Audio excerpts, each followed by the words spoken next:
I lost my grandma in 2010, my dad in 2013, my mom in 2016.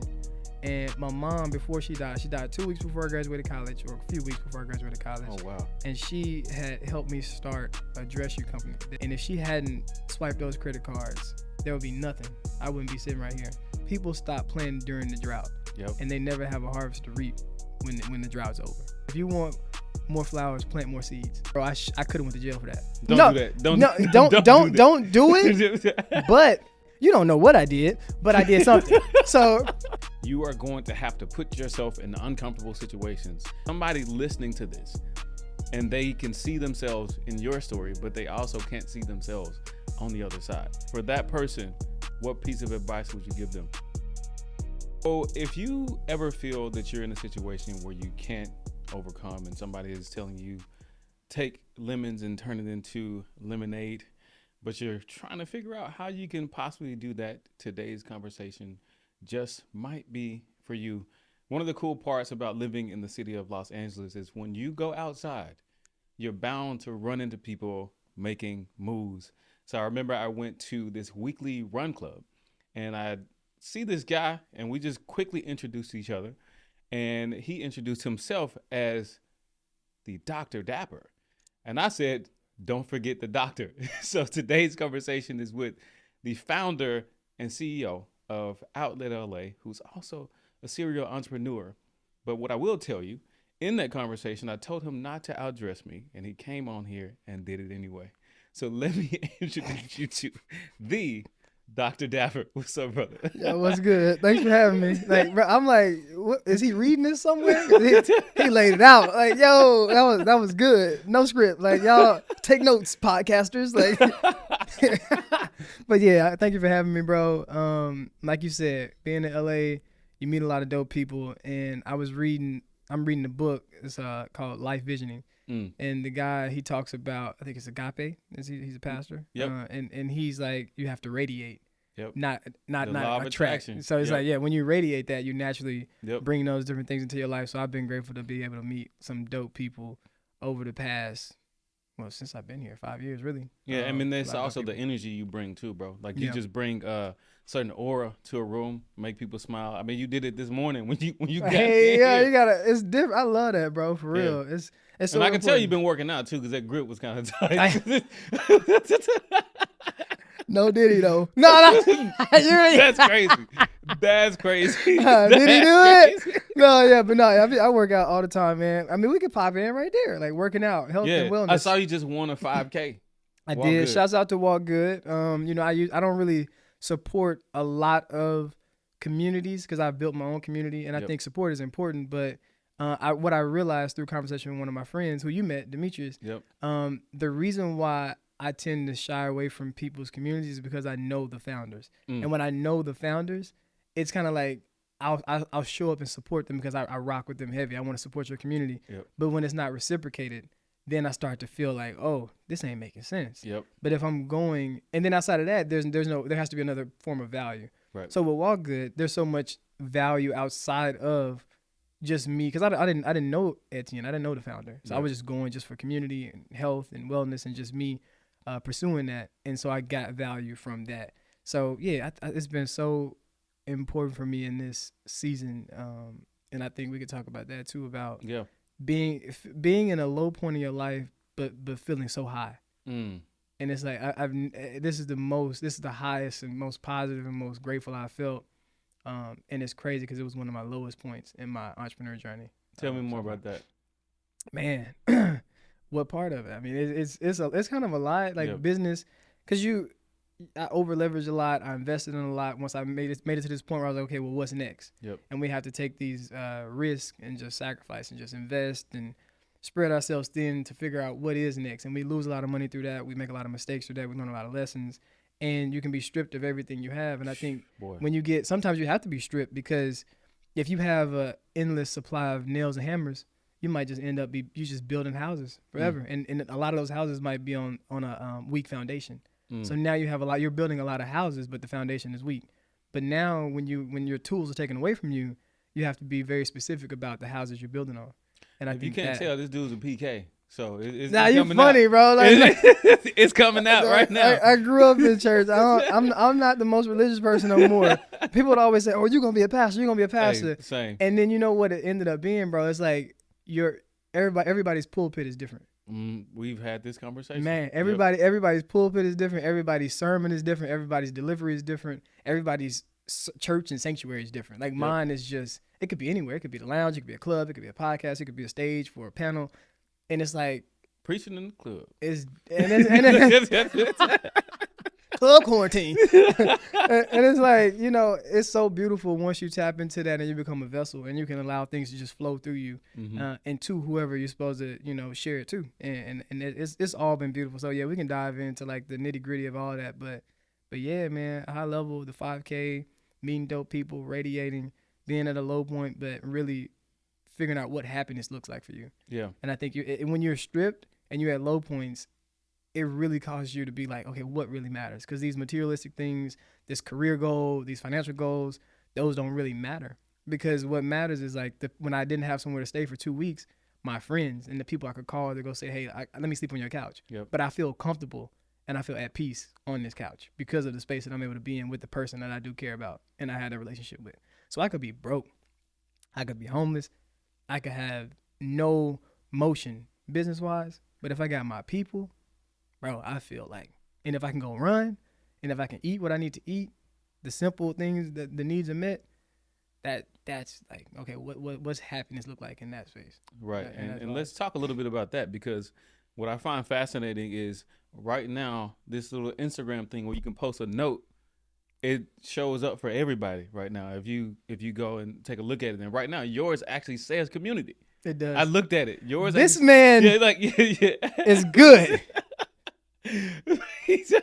Man's good. So look, yours actually says community, and also I'm privy to the information that I know you're from Arkansas, because we also had that conversation. Yep, down south. So kind of taking all of that into account here, thinking about low points, thinking about transitions, thinking about your entrepreneurial journey. Why is community so important to you?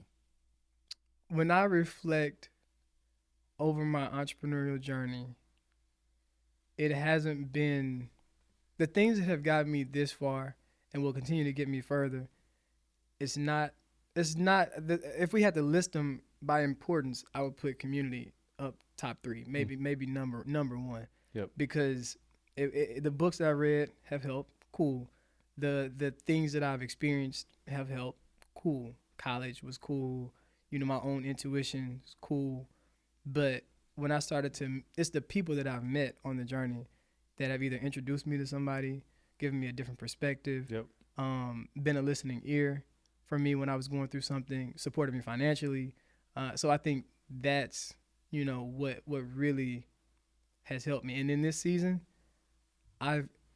one thing I'll say, if you want more flowers, plant more seeds. And that's one thing I've been doing this season so much, bro. People stop planting during the drought. Yep. And they never have a harvest to reap when the drought's over, because they didn't plant during the drought. They didn't stop planting during the drought. So one thing for sure, like I'm planting so many seeds and nurturing so many relationships, and at the same time connecting, cross-pollinating my network with. So I send more introduction emails than I send pitching myself every day. Yep.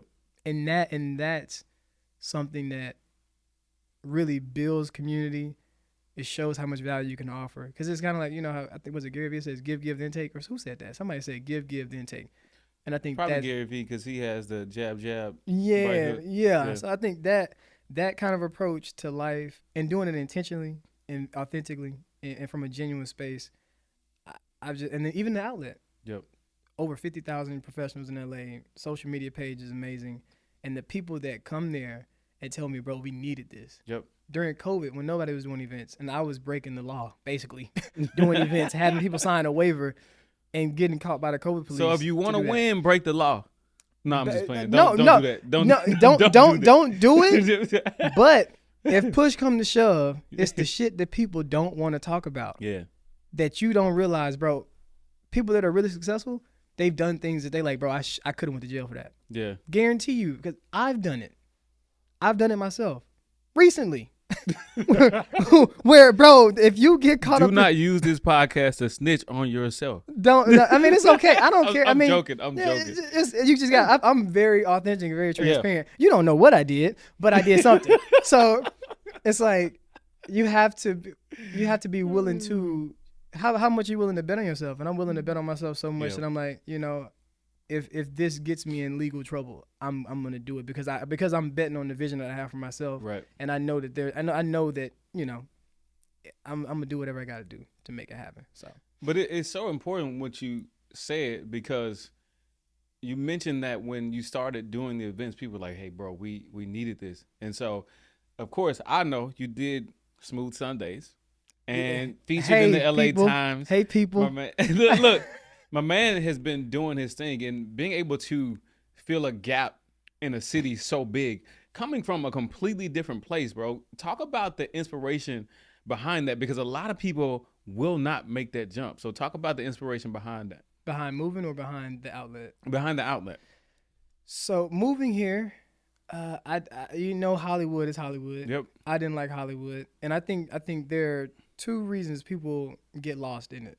Either they know themselves or they don't know themselves. Yep. If you know yourself, what I see a lot of times is people are afraid to be their true selves because they're afraid of judgment and not fitting in and things of that nature. So you end up attracting the wrong people, going in the wrong direction. Mm-hmm. And if you don't know yourself, of course, LA is one of the worst places to kind of try to find yourself because there's so many different lanes, so many different avenues you pull in so many different directions.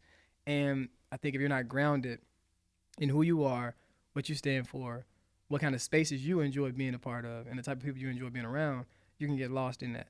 So me, I was very fortunate to know the spaces I enjoy being in, know the vibe that I like to curate or like to be in. And I was like, man, where do the everyday people go to experience a really dope, upscale, classy space where they can go dress up, step out, hear live music, meet great people, and just have a good time. Not stand on the wall, not sagging, not smoking, not fighting, not shooting, no long lines, no ladies free before all night, and men free before 11, and they stay in line until 11. Then you got to pay $50 at the door.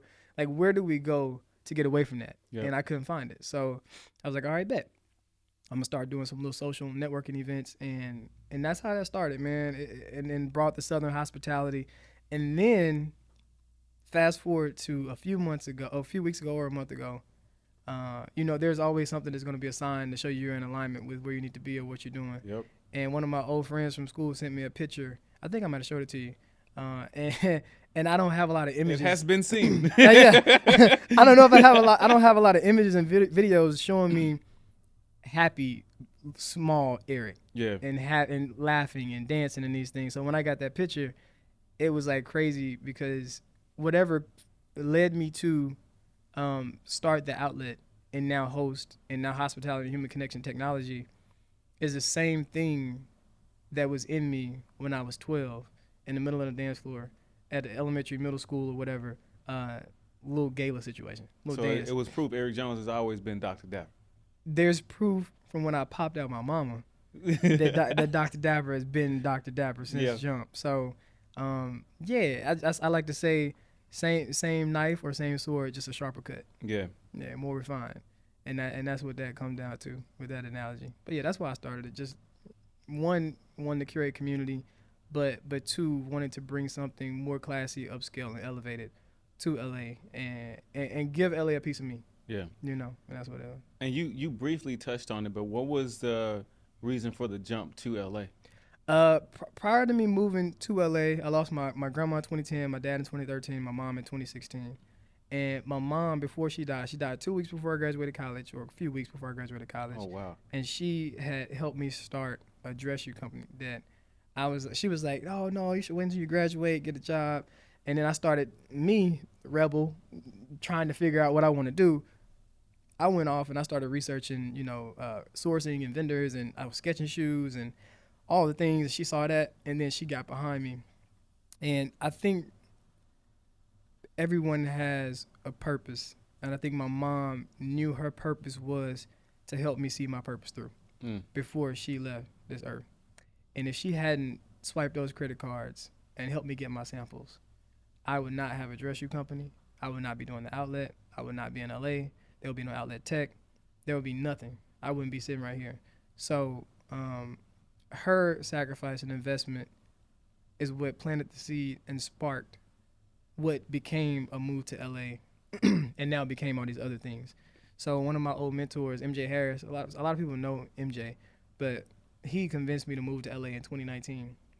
And it was in alignment with what I told myself that I was going to do and claim over the 3-year increments that everyone had died in my life, 2010, 2013, 2016. I was like, okay, every 3 years moving forward from now, I'm going to claim that something positive, something impactful, something major is going to happen in my life. And in 2019, that was the first round of that, and I moved to LA. I had a couple months left on my lease, no kids, no girlfriend, no nothing to hold me back. And I took that leap, and that was the best leap I ever took. Not enough money to really move. Was supposed to have a roommate. They flaked off. So I'm going from $900 rent to $2,500 rent, moving an entire company and a person from the middle of the country to the West Coast, and on a whim. And people will tell you all the time, oh, save and make sure you have this and that. It ain't even about the money. Yeah. It's about what's in you for real. Right. If you got that dog in you, yeah, you about it. Like that's what you really need. Like a vision, a plan, a direction, and just a couple people that's like in your corner that's like, bro, you can do that shit. Community. Right? It goes back to community. Yeah. If I MJ to this day is, I say anywhere I go, that's the reason why I moved to LA. And ever since then, bro, you put me in a good environment. I'm fucking some shit up for real. Yeah. It's over with. Yeah. Like, I'm the wrong person to put in the space when it's like some competition, and that's across the board. I ain't ran a 5K since high school. That's crazy. Across the board. You put me in anything. I started running a month and a half before that. Got the W. Come on, bro. Like, put me anywhere. And I think it's so important. Yep. Everybody out there, like, challenge yourself. If business ain't moving fast, if money ain't coming in fast, and you got a fire in you that you need to keep lit, that's like a competitive or driven or goal-oriented fire, find somewhere else to light that motherfucker. Yeah. Like, and it was running in this season for me. And that fire stayed lit, and that built a whole nother community around that specific thing. And I'm like, and then people were like, bro, you great at everything you're doing. Anything you do, I'm like, I can't call it. Yeah. I just show up as me, and I just do it. And I think that's really a microcosm of like what it sounds like where you are in life, just continuing to run, continuing to show up. And of course, you hit on a few different things, and I don't want to miss this. Thinking about like those 3-year periods, right? There's so much in that. And I even think about my own personal experience where you're going through these things and it feels like it's going to be impossible to get out of those things sometimes. Can you talk a little bit about what it looks like when you're in those moments and it feels like there's nothing else that's going to be able to work out for you, and somehow you come out on the other side of it anyway? Yeah, one thing that helps is reflecting. Yeah. Journaling, reflecting. Steve Harvey said one time that you've overcome 100% of the challenges you've faced in your life.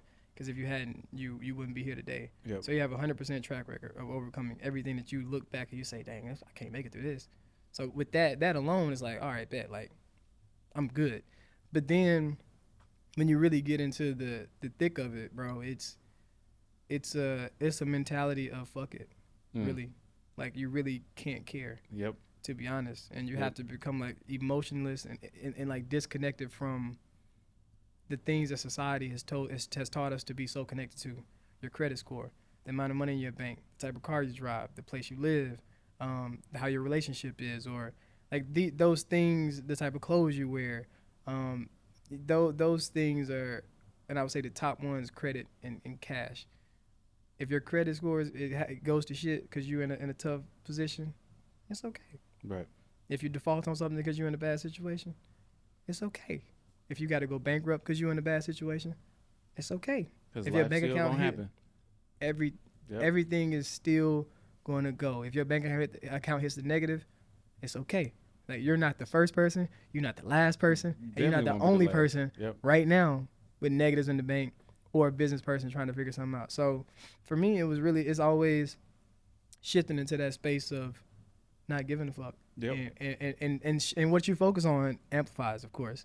So if you focus on, I got these negatives, I got this bad credit, versus shifting and focuses on what's going to bring revenue and get you out of that situation. So sometimes you got to put it in the back seat and be like, all right, I got the debt in the back seat, but this opportunity in the front seat with me, and we're going to drive off, and we're not going to be looking in the rearview mirror too much at the debt in the backseat, and they can call me all they want to. I'll holler at you. I will not be answering. I'll holler at you. I will holler at you when I can holler at you. But right now, Right. anything that flows into my bank account or my pocket is going to this opportunity. Yep. And I think that's a something that I would love to hear what you do to get out of it too. You know, it's interesting because I remember years ago, I started listening to Les Brown, and Les Brown has been somebody who I will reference for the rest of my life, because there's these moments where I'm struggling at different stages of my life. Because there was a point, even in 2011, I think back to 2011, I lost my grandmother and my 2 uncles in like a 2-month period, 3-month period. It was all like back to back. And then following all of that, 10 years later is when I started losing other family members, like siblings and uncles and all of that. It was just happening so rapidly. And regardless of what was happening in my life, I realized the world was going to move forward, whether I liked it or not. And so I had to accept that and decide what I was going to do.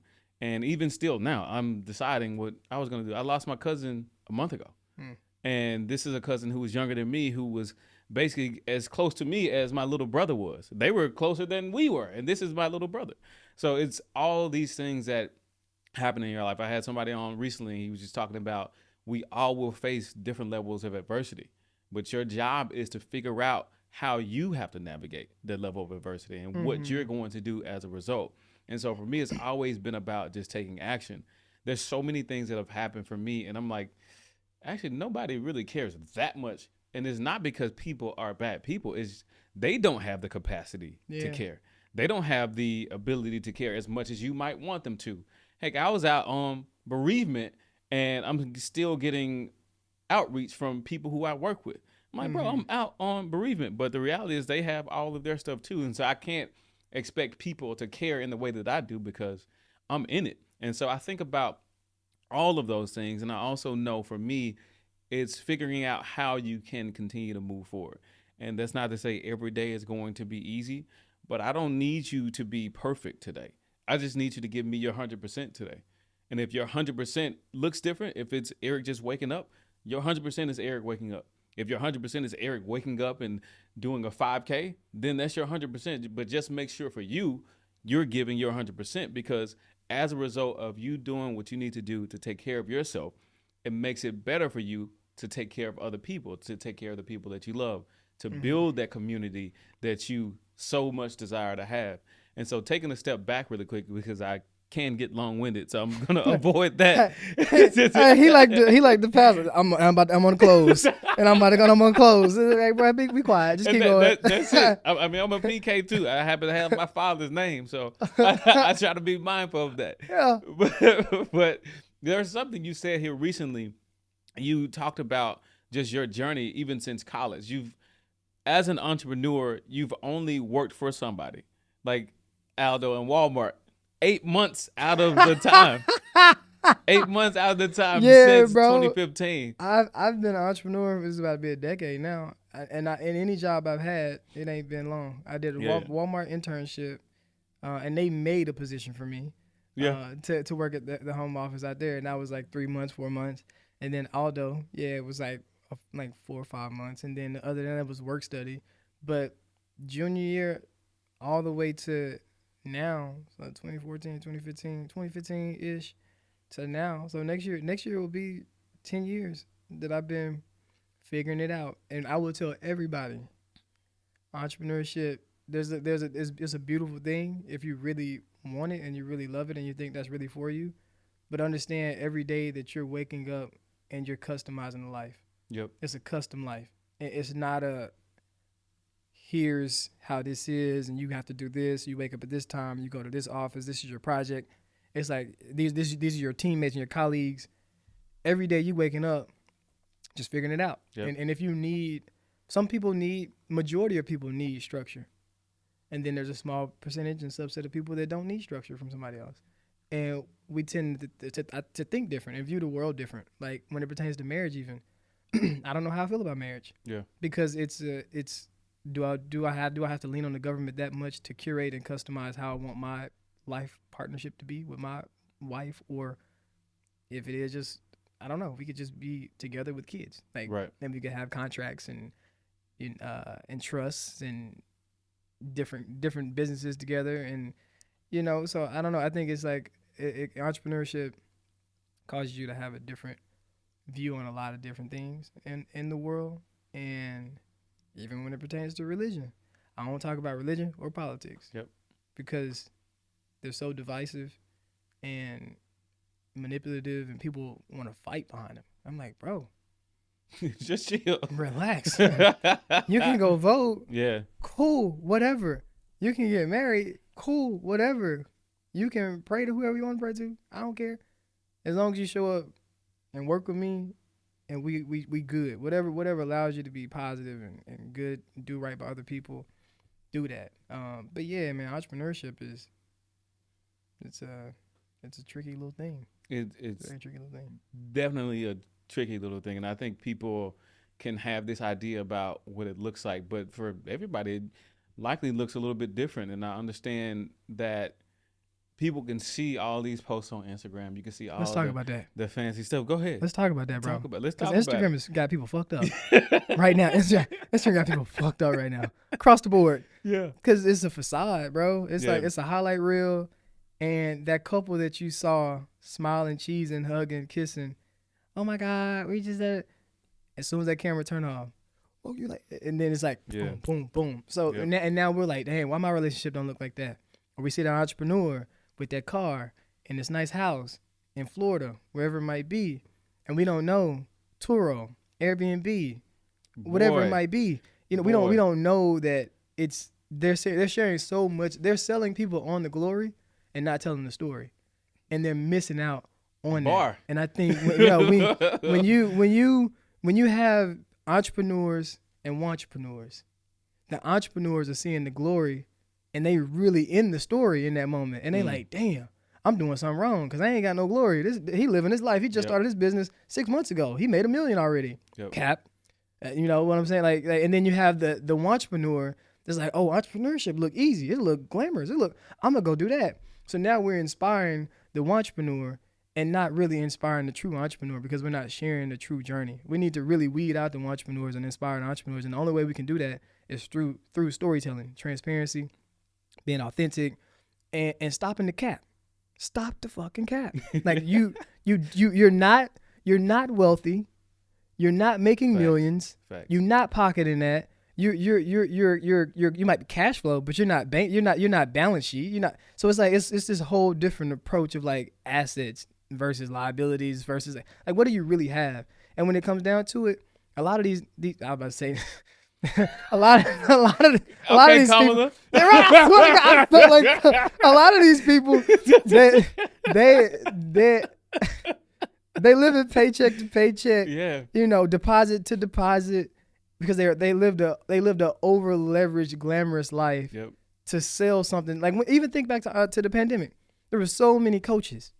There were. So many. There were. And now there were so many foreign forex Everybody places. was in for it. Like everybody has somebody at the mansion. We're gonna come together. We're gonna do that. We're gonna And all now- do it. Yeah. We're gonna make And it it's like- happen. And it's like, bro, Clap so loud so the neighbors can hear. And the where is neighbors that at ain't now? hearing nobody right now. They And where only is hearing that Trey at? songs. where is that at now? The neighbors know my name. Like, where is that at now? So if people are very aware and conscious, like we have to be conscious. It's just like, yo, believe half what you see and none of what you hear. Yep. And it's damn near becoming more than half of what you see, with the way social media and AI and all these different technologies are coming out. Facts. It's a tricky land. It's so sad, bro, because you got so many people that are lost, trying to figure it out, trying to find a come up, and everything just looks like, Oh yeah. and it's really not. Oh yeah. So we're in a very fucked up And time right now. and the problem is, so many of us can become victims to that too, Mm-hmm. because everything looks so glamorous, especially here in LA. And Oh, I yeah. think what's interesting is you run into so many people, and you have to be mindful and use your discernment when connecting with certain people. So it's great when you actually meet people who are doing what they say they're doing, and actually the entrepreneurs who are involved in the stories and things of that nature. And so for me, it's important from a networking perspective to connect with people who actually want to do what they're talking about, who are actually doing what they're talking about and actually want to help other people do what they're talking about. I know you've mentioned on several occasions that when you think back to your personal story, you want to inspire and motivate people. What is it, like a million a month is what you're aiming for? Is that the number? Am I wrong? You done read some stuff that I done put out some years ago, and I ain't looked at it since. Hey, look, but no, that's I what did. it's about. So when you probably talking about when I was doing my ebooks and my courses, Uh-huh. and I was now that's, I guess, it's shifted from like online to also understand the real moves and the real business and the real impact happens offline. Facts. So that's when I was doing a lot of stuff online, Right. and I was just like ebooks, courses, reaching people live all the time. But now it looks different. It looks like going to nonprofits. It looks like mentoring foster youth. It looks like really getting in the community and going to see Facts. like Heart and Soul Center to be like, hey, this is what y'all doing in South LA. How can I be a part of it? Who can I connect you with? And so I'm still very much so dedicated to impact, very much so. So yeah, that the million, I forgot where you might even seen that at. It was in the interview that you did a while ago. Okay. Yeah. Oh, you really did some. Yeah. yeah. So yeah. I mean, I'm all I about. did what you did. Yeah. I know where I'm going. Right. So yeah, I'm all about impact, man. And I think you were saying something. Then the million took me all the way off track. You were saying something. I was about to take that somewhere else. Oh yeah. But impact. But just impact talking is about important. connecting with people who actually Connection. do. Yeah. That's where we were going with it. Connection. In LA, or just maybe other places too, but I know LA, it's a red flag for me, and I run away from people that talk a lot. That try to sell me on stuff, that name drop, flashy, big, loud, because people say wealth whispers. And I think same time, people that's really got motion, they not screaming about it. It's like I'll connect with people, and I might not even tell them what I do, because I really want to know you as a person. Yep. Because it doesn't matter what I do if I don't even fuck with you as a person. Facts. You know, I don't care if you know what I do. Facts. So I think a lot of people be aware of that when you're in spaces where people just yap, talk. Because people say a lot, so I watch what they do. Yep. So you really got to watch what people do. Like even this doesn't happen. I met you a week ago, 2 weeks ago, and people say, "Oh, let's connect, let's get together." No accountability, very floorless, like comment, floorless No, comment. it's true. It's like as soon as true. it come out, it just falls straight through, and it's like into an abyss. You'll never hear from that person again. You never see that person again, and it's full of that, bro. And I hate that it's full of that. But it's like, yo, stop telling me you're gonna connect with me. Stop telling me you're gonna pull up to my events. Stop fucking telling me you're gonna buy some shoes if you really don't mean you're gonna do it. If you're gonna do it, pull out your phone, buy a ticket now. If you're gonna do it, pull out your phone, buy a shoe now. Oh, if you had this color, shut up. Shut up. Oh, let's connect. Yeah. Send me a calendar link right now. Yep. Let me drop a time. Because if you ain't doing that, you on bullshit. Mm-hmm. And I don't want to talk to you. Facts. So it's really a lot of that, bro. And I'm the complete opposite of that. I will schedule something right there. Like, and it's essentially what we did. very much so. We had a conversation like, hey, you want my calendar link or you gonna send me yours? and no ego there, because now Yeah. people have a lot of ego with like, oh, I've experienced it where people will be like, oh, let's connect. And I'm like, all right, cool. Drop a time that works best for you. Never hear from them. Yep. Why the fuck is your ego getting in your way of making a connection with somebody that could change your life from a partnership standpoint or collaboration standpoint? That's it. Drop a time. It don't matter. Like, I'm like, yo, send me yours in. I will gladly find a time. Facts. Because I want to do that. Facts. And so, yeah, people be missing a lot of opportunities like that too. Like, ego is an enemy. You ever read that book? I have not read the book, but I cool. have lived the life Yeah, where bro. ego can become your enemy. It'll block you from so much selfish source, and you got to get yourself together and get yourself out the way. That's it. For real. That's it. And one thing I don't want to miss in what we've talked about so far, you've mentioned the shoes before, and I know like father, like son. See, I did my research. Hey, he don't just know the acronym. He know what it means. That's what's up. Yeah. And then you're also diving into a new aspect of the business with outlet tech. Yeah. So why don't you talk a little bit through that? Man, outlet tech, bro. It's that was birthed from the journey of figuring out what's next. Yeah. I never knew I was gonna be in tech. I never knew anything about tech. I'm not the techie guy. So, but hospitality with the events, I'm not a promoter. I'm a businessman. I'm an entrepreneur. I'm an experienced curator, vibe orchestrator. So I'm like, okay, I've done this. I've reached the peak of event production. Now what's next? Yeah. So that's when all the over leveraging and the investing and figuring out what was next came about. And then a guy named Victor that I met when I first moved here, he had an app called ETA.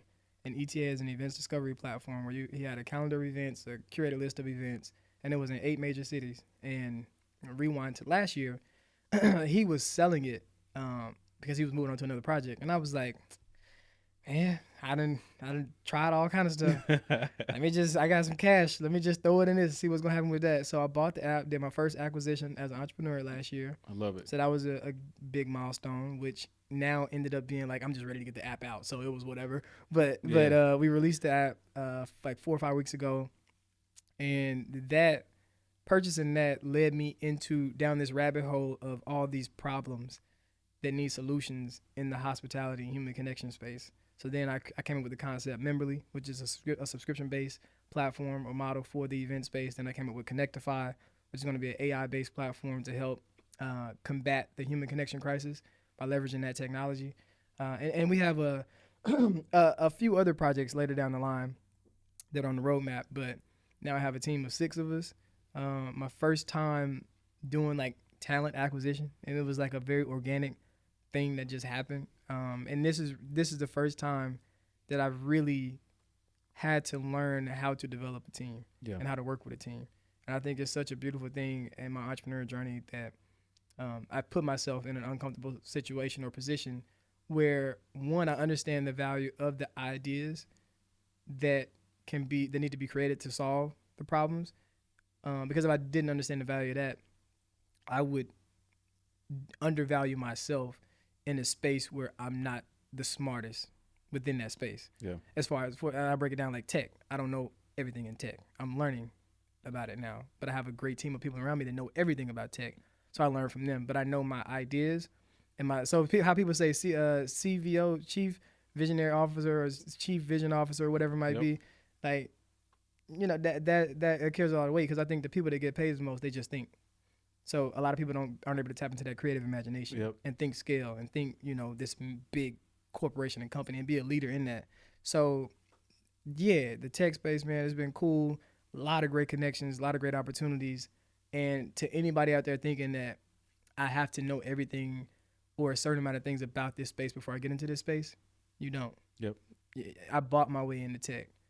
And I created my own space in that. And because I have knowledge in the specific niche within tech, even though I don't know how to. So like, for example, you might know how a house looks and you might sketch a house, but you might not be able to build a house. But you're the developer. You can be the developer of that house. Even if you didn't. My brother can build it. Yeah, tight. You know, even if you don't hammer a nail and it's like, yo, who's the developer? This is him. Yep. It was his idea. Think about NFTs. NFTs, like you have the idea, you create it, and you're always receiving some kind of payback from that. The percentage of residual that comes from speaking of my life right now, my brother. So yeah, I think, you know, the tech thing is a beautiful thing. I'm excited about it. Open up a lot of doors. But yeah, Outlet Tech will be a VC private equity firm that acquires, develops, scales, and sells hospitality, human connection, tech. Why do you make everything sound so good? You think so? You think so? The scales and sales, I wasn't ready for that. It wasn't? Nah, I wasn't ready for that. Yeah. We're going to acquire, develop, scale, and sell, man. And then just keep inventing, keep creating, you know. You must have done some spoken word in your past. You know, no, I didn't. Okay. You know, I never even thought I would read a lot as much as I read now. Okay. I used to say I'd never read. And then I came across the moments where I was going through something and I really cared about what I was going through. And then I went to go seek help, and I found help in the books. And then it really mattered to me. I really wanted to read because I really wanted to fix what I was going through. Yeah. Versus in school, you have to read this to make an A on this test. Fuck that test. My life, like when I wanted to figure out how to be a better man, the way of the superior man. Yeah. When I wanted to figure out my finances and how to invest, the millionaire next door, the psychology of money, the richest man in Babylon. You know, I really started to go deep. A happy pocket full of money. That's fascinating, like, bro. All of these things. Like that was the list of books that I read. And it's like when you really get in a situation where I'm passionate about figuring this out, You'll go to therapy. You'll journal. You'll meditate. You'll read. You'll talk about it. You'll figure it out. Because if you want to continue to live, you're gonna always be figuring shit out. So you get comfortable with being uncomfortable, and you also start to enjoy the process of learning. You enjoy the process of not you'll seek out things that you don't know shit about just so you can learn about it. And that's the space that I've been in as an entrepreneur, and I think that's helped me grow so much. As a man, as a business owner, as a leader, as a mentor, all these things. Yeah, and I would say to anybody, if you're in that place of comfort and you have this vision for your life and you know it's time for you to transform, you are going to have to put yourself in uncomfortable situations. There's rooms, having uncomfortable conversations, meeting people who know things that you do not know, because in that is the growth. In that is where you find yourself. In that is where you rediscover and recreate who you are. This man is giving us so much about just entrepreneurship, about mental health, about taking your life to the next level. I feel like there's somebody listening to this and they can see themselves in your story, but they also can't see themselves on the other side. So for that's person, that's deep. They can see themselves in your story, but they can't see themselves on the other side. That's deep. For that person, what piece of advice would you give them? They can see themselves in me, but they can't see themselves on the other side. Man, start to paint the picture of the other side. Yeah. Start to paint the picture. Start to get whiteboards. Start to write it out. Start to talk about it. Start to go be around it. Start to go touch it. Start to drive it. Start to walk in it. And I think that, and then find somebody that's close to you that reminds you of me, and get and offer them some value, get close to them. If you can't see yourself on the other side, because everybody can see, but people can't see. Everybody, large percentage of people can't see, like really see, and that'll be opportunities and what their life is supposed to be. And then also you have to start with the mentality that you can achieve that. Yep. Like if you see me somewhere, you see somebody else somewhere, don't take ownership of their life and what they have. Really go within to figure out what you really want, what really makes. That goes back to like, what does happiness look like for you? Yep. So the earlier you can figure out what happiness looks like for you, I feel like the more you'll find a very peaceful way to obtain everything that you know you can obtain in your life, or you should obtain. Yep. And that's the space that I'm in right now, because I've been through so much, and it's always been hustle, grind, get it, punch, fight back.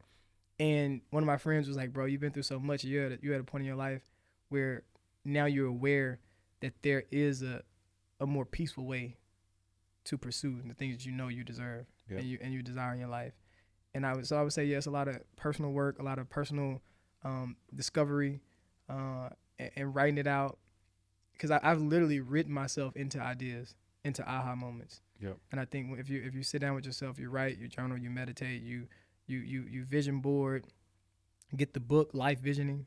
The guy that I was telling you about, that he was on Sunday. What's Oprah's thing called?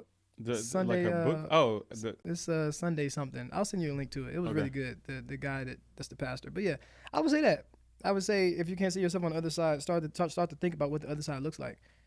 Because and then you'll start to like, it's like starting to like wipe off muck from your glasses. Yep. It's like, okay, I want to live in this place, or I want to be married. I want 3 kids, and I want to, make X amount of dollars so I can provide this life for my kids. I want to drive this car. I want to walk down this street. I want to run a 5K. I want to eat at this type of place. I want to have a chef. I want to wear these type of clothes, and I want to make this kind of impact. I want to invest in these kind of business. So you really have to put yourself in that space, and I'll say your current situation isn't your final destination. Mm. I have to say that stuff to myself all the time. Your current situation isn't your final destination.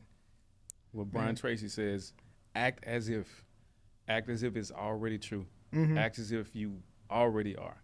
Because the reality is, regardless of what stands before you, you can overcome, and you likely will overcome, because to your point, you have already overcome 100% of the things that you have been through. Everything.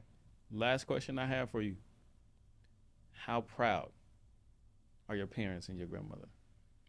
You know, I wish I could talk to them and hear them say how proud they were, man. You know, it's because people always, when you post on Facebook, I don't know about everybody out there, but Facebook is where all the friends that know you from when you was like this, like knee high and shit, and they like, oh my God, your mom would be so proud, or they're so happy for you.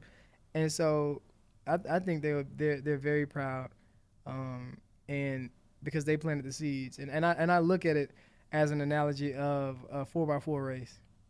Yeah, and I'm the last leg. So my grandma was in my life at a very pivotal point. I was a child. My mom had to work multiple jobs, and she took care of me. And then once an adult, twice a child. I took care of her with my mom most of my childhood. Then she passed away. My dad was in my life in the formative years. So I could see him pop in and out, take trips and stuff. And then as soon as I graduated high school, he died. I was at an early access program in college. Had to leave that and go to his funeral. So he was there for those formative years of me becoming like the man that I was. And then my mom was the third leg in that race. And she had that baton, and she knew she was about to have to pass it off to me. And she left me with something. She knows he's going to be able to run a good race. He's going to end that shit right.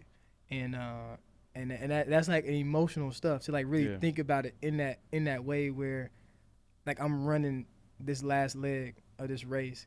And it's like a whole new birth, a whole new legacy, and I feel like they can see me. You know how you run a 4x1 or some shit, and you see everybody else like just watching you, and they at the finish line, just like like run. Yeah. And I can just see that like just running and just sprinting. Even when I finished that 5K, like having my friend Carla at the finish line and hearing her voice in the background of that video, I'm so happy she woke up at 5:30 to come see me run, because she stood in a place where my mom couldn't physically stand, and she sounded like a mom in that. And me watching that was like, people are placed in your life physically to fill those voids, and then you also can have that mental image of like they wait on me at the finish line.